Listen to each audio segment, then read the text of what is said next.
Sir, I'm Dr. Bhagyashree. I want to ask you a question about the organ transplantation, because generally in medical field, we encourage the blood donation for the patients who are suffering in a very critical condition. But after the brain death, medical field encourages the organ donation like eye donation or liver donation, kidney donation. What is the Islam says about the organ donation? बहन ने सवाल पूछा है कि इस्लाम की राय क्या है organ donation के बारे में.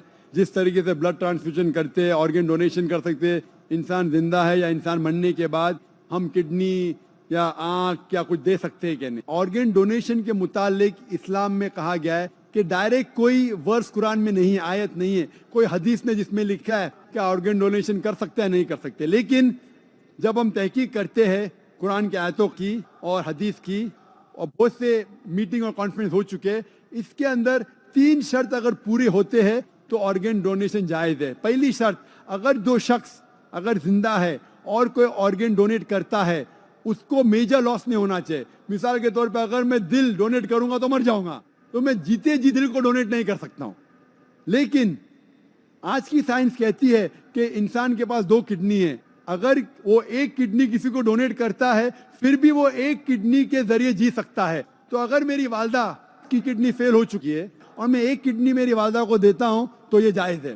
दूसरा पॉइंट, जो शख्स ऑर्गन को रिसीव करता है उसको मेजर बेनिफिट होना चाहिए उसके लाइफ में. और थर्ड, कोई भी ऑर्गन डोनेट करता है तो पैसा उसे नहीं मिलना चाहिए, not for any economical gains. अगर ये तीनों शराइत पूरे होते हैं कि जो शख्स ऑर्गन दे रहा है उसको मेजर लॉस नहीं होना चाहिए. अगर वो मर जाता है उसके बाद कोई ऑर्गन डोनेट करना चाहता है तो ये जायज़ है.